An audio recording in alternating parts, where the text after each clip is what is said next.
In case you missed it, here's Dave and Cheryl's favorite moments of the week. And now it's time for... 1, 2, 3, 4. It's random. Is that a fact? Is that a fact? 4 random facts. You either love them or you hate them. Avocados. Did you know they are a fruit? They are not a vegetable. Makes sense. They grow on a tree. And I guess the right definition is they're technically a single-seeded berry. That's what their technical definition is. The giant thing in the middle, that's the one I guess. single seed. So that makes them a fruit. Oh, interesting. Yeah. Now, kind of along those same lines, because did you know tomatoes are a fruit too? Yes. Well, ketchup was actually once sold as medicine. And so to go further along with that, prescribed to people suffering with indigestion. That was its original meaning back in 1834. So I guess they were technically prescribing fruit, though, as a medicine. Yeah. Although I did see a great thing the other day. It said if ketchup is if tomatoes are a fruit and potatoes are a vegetable, technically French fries with ketchup on top is a fruit salad. Sold. I'll go home and have some salad later. Fruit salad. Fruit salad. If ketchup was a medicine, my kids would be healthy for the rest of their lives. Same with my nephews. Licking it right off the plate. Did you also know competitive art used to be an Olympic sport? Like, would they put them in front of, like, okay, you all have the same landscape. Go for it. And for a long time, between 1912 and 1948, they awarded medals for music, painting, sculpture, and architecture. Didn't catch on, but that was an Olympic sport for a long time, for 36 years. It's pretty cool. Should bring that back. And finally, did you know that a chef's hat has exactly 100 pleats? Not 99, not 101. 100 pleats in it. And do you know why it's 100? It's because there's 100 ways you can cook an egg. That's why. I thought maybe the person's hand just got tired after cleaning it 100 times and was like, yeah, I'm done. That's enough. Some random facts in your Tuesday morning. Today's 1, 2, 3, 4. 4. So random. Random. Give the public the facts. 4 random facts. If you still have some Easter candy laying around, we didn't get a whole lot. So the kids had theirs, and I believe they ingested their candy in about an hour and a half on Sunday. Not a lot kicking around. But if you have some leftover candy from Easter, there's a survey out, and it tells you what your favorite candy says about your personality. Some of the highlights from this, if you like sour candy, and I do in small quantities. That's certainly not my go-to. Well, it always, like, burns your taste buds weirdly. But I do like sour candy, I will say that much. Okay, so you're more likely to be extroverted and outgoing. So I will say that. You're pretty outgoing. But I also like chocolate. Well, maybe you're all of these all in one. So if you're into sour candy, you're also more likely to describe yourself as funny, sarcastic, and eccentric. Yeah, that's true. I think that's all three. I think that suits you just fine. But I also like chocolate, and the survey says if you prefer chocolate, you're more likely to be optimistic and shy. So you have all traits. You have every trait imaginable. Well, I mean, I was a very shy kid.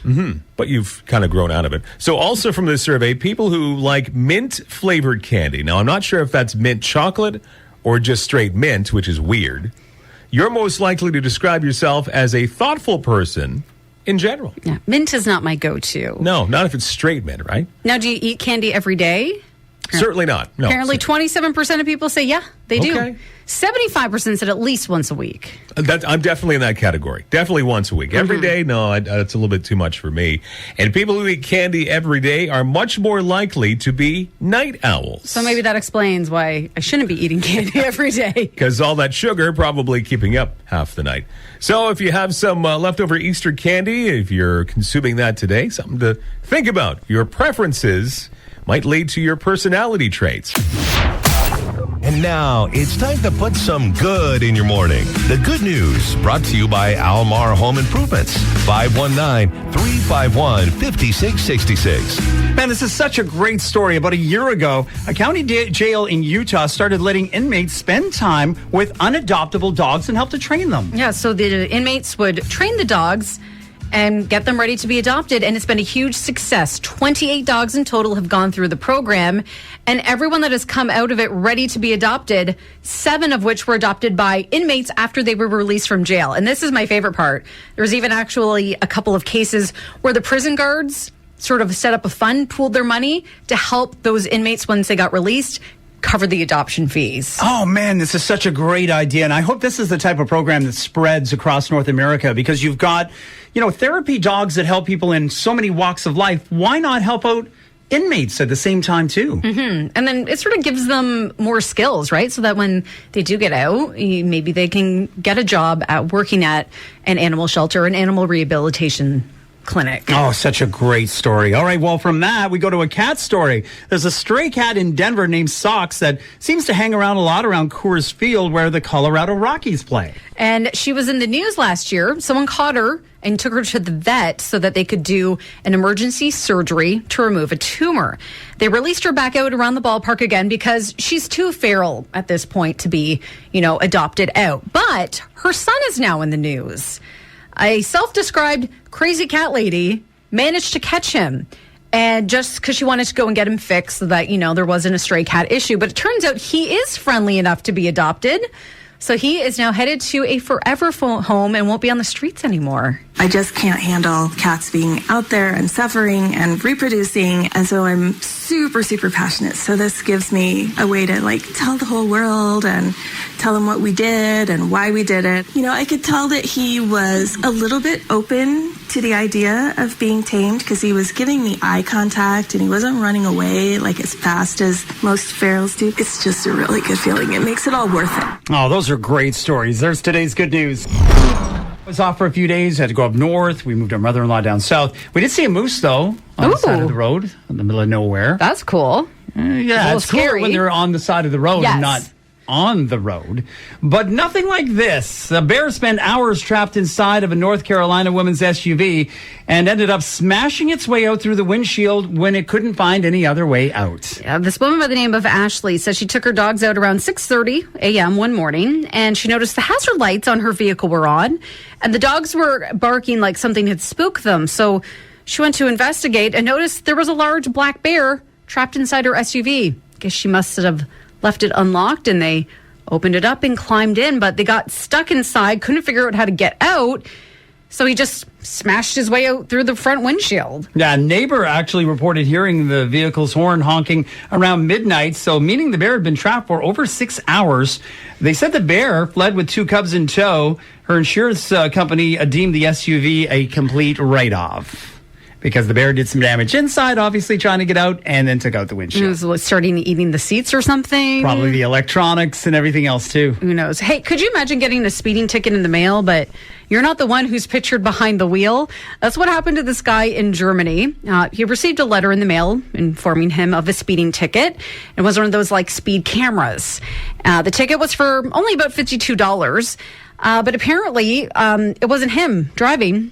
It was his dog. Well, at least it looked that way. So the photo of it looks like the dog is driving. Well, here's what happened. He has one of those dog leashes that clips in, but he forgot to clip the dog in, and he climbed over for a little cuddle. Apparently, his nephew was with him. He said it was literally for 3 seconds, but that was the exact moment the speed camera snapped the photo. So it looks like the dog is driving the car. So technically, he could have contested the speeding ticket because he's like, well, that's not me behind the wheel. Clearly, my dog took my car for a joyride. Yeah. I will have to discipline him. But he said he went ahead and paid the ticket anyway. And you never know what creature might come searching in your vehicle for snacks, as we just heard about the bear. What about this one? There was a javelina that broke into a Subaru station wagon recently down in Arizona. The county sheriff office down there said that apparently the hatch had been left open overnight. So the javelina, which is also known as a skunk pig, I looked up a picture of it. Kind of looks more like a warthog almost. It's a weird looking animal. So he climbed into the back of it and was rooting around and probably hit one of the automatic hatch close button. So then he couldn't get out.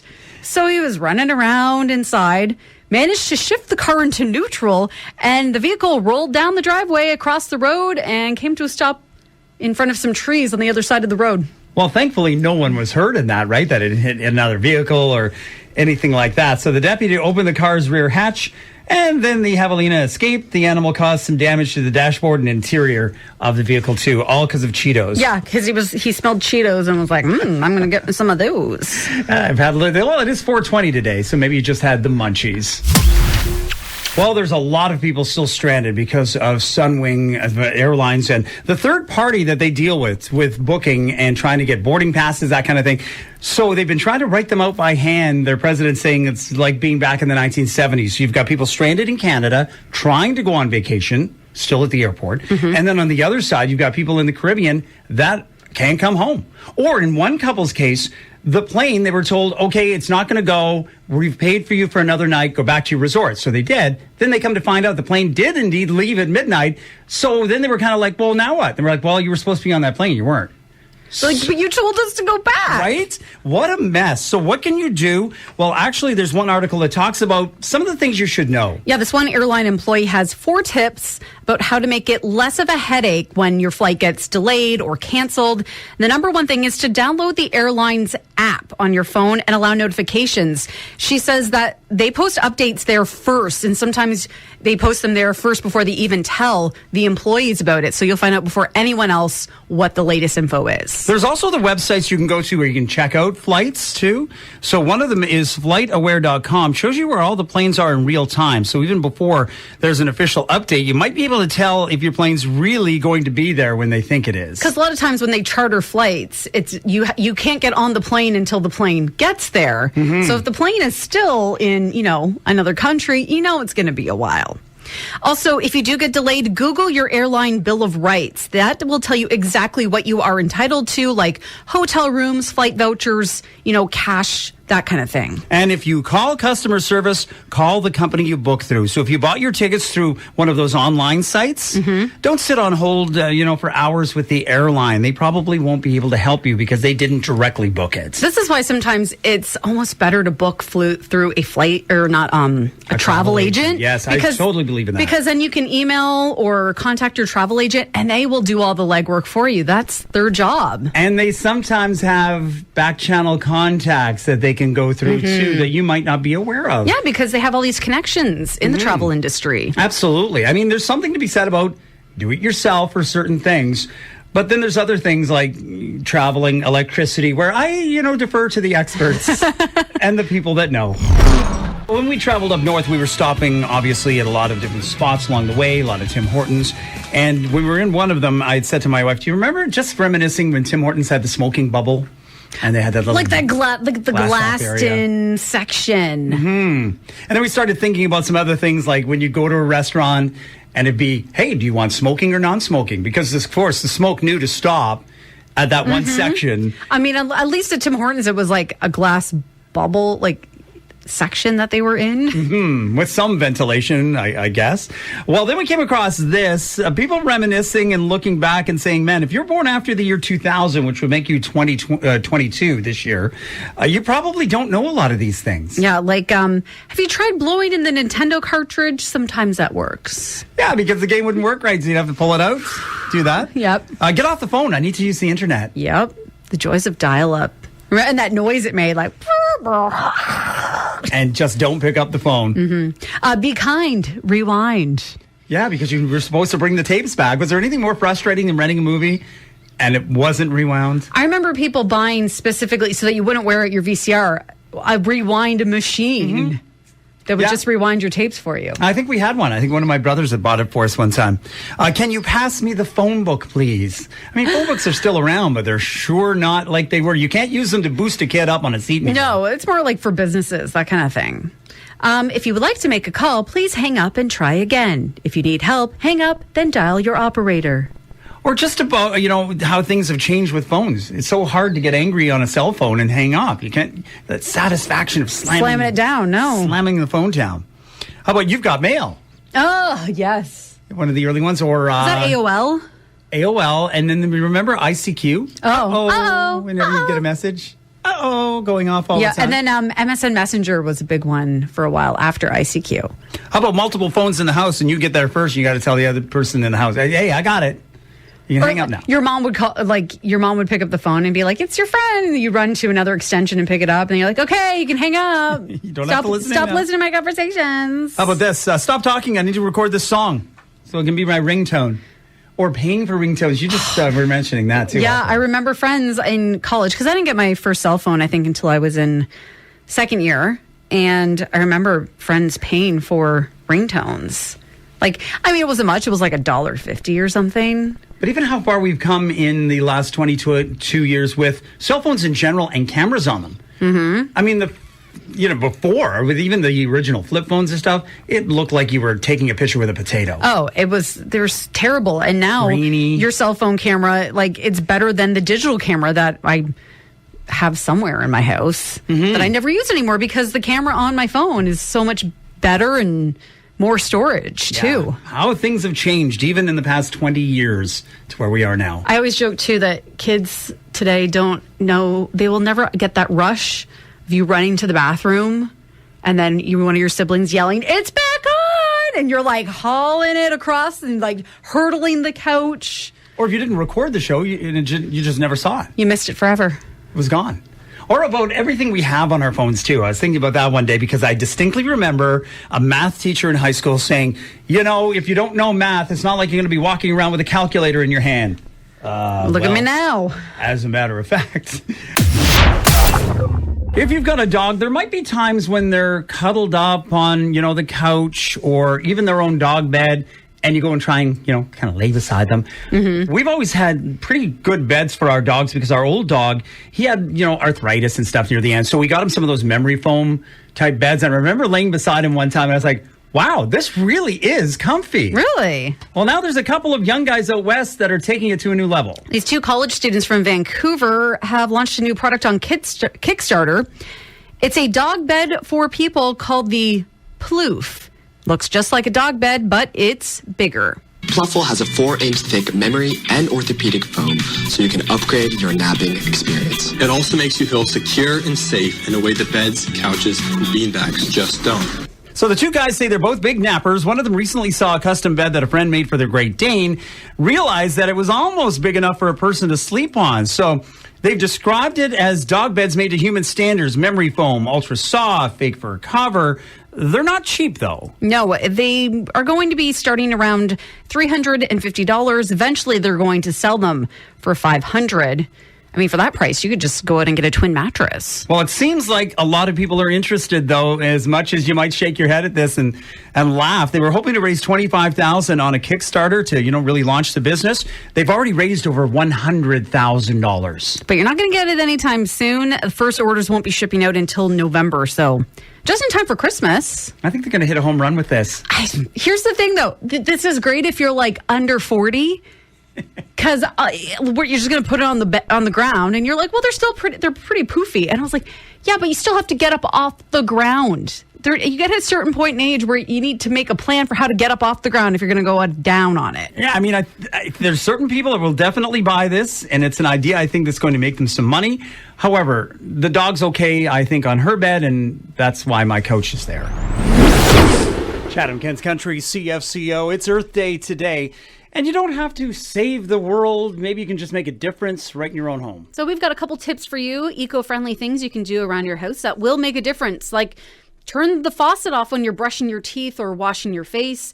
That saves a lot of water. Also, speaking of water, you can help reduce the number of plastic water bottles that end up in landfills and other spots by using reusable water bottles. I know sometimes they're not quite as convenient, but sure can save you in the long run and save you some money too. Mm-hmm. Also, you might want to look for water leaks in your house because a leaky toilet can actually waste 200 gallons a day. Wow. So to detect a leak in your toilet, add a little bit of food coloring to the tank water. And then if the colored water does appear in the bowl, then you know your toilet is leaking. Take reusable shopping bags with you to the grocery store. It's hard to remember that though, right? You bring them in. I'm going to do the environmental thing, and then they sit there.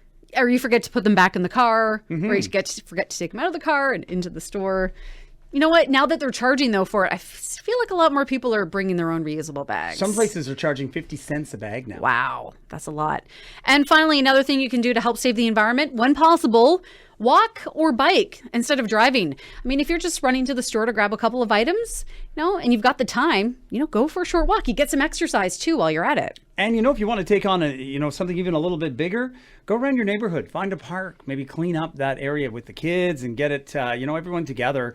Just be careful with those masks and things like that because there are so many of those out there. Happy Earth Day. You've been listening to Dave and Cheryl's favorite moments of the week.